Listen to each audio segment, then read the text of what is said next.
Ricorderete che abbiamo appunto pubblicato quella aggressione che ha compiuto quel signore Maurizio Spadoni, un signore senza fissa dimora, che ha praticamente ferito con una forchettata un agente di polizia di Stato qua del commissario di Chioggia,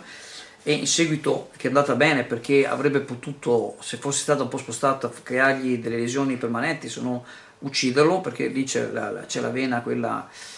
dovrebbe essere quella della carotide, che se per caso viene tagliata quella, in un attimo te ne vai, è difficile riuscire a salvarsi. E in seguito a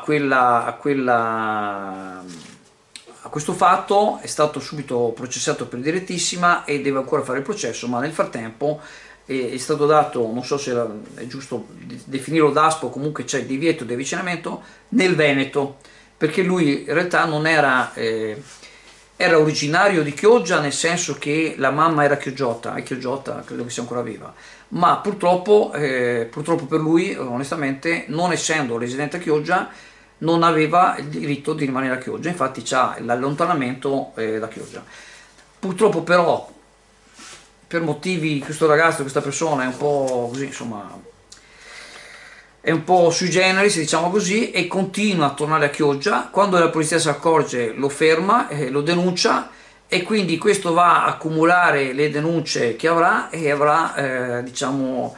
purtroppo delle conseguenze pesanti, perché tu, se continui, a parte il fatto, se guardiamo questo famoso Marchetto Penso, viene da ridere, sarebbe da piangere. Qua c'è una situazione che questo qui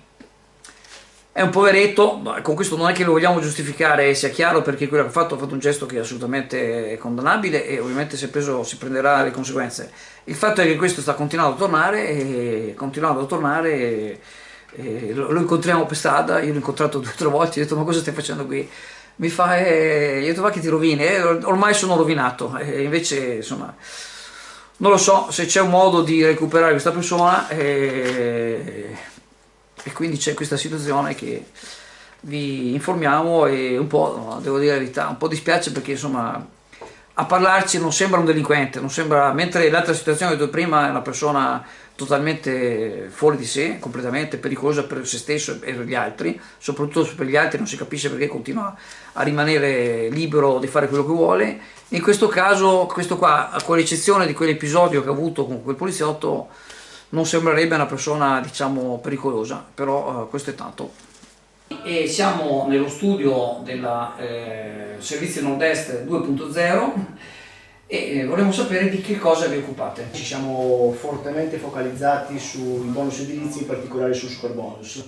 quindi interventi prevalentemente condominiali di efficientamento energetico. Il superbonus esiste ancora. Fino al 31/12/2024 l'incentivo è stato ridotto al 70%, e fino al 31/12/2025 è stato ridotto al 65%. Per maggiori informazioni su superbonus e agevolazioni fiscali per le ristrutturazioni edilizie, Servizi Nord-Est 2.0, via Bembo, Sottomarina di Chioggia, Venezia.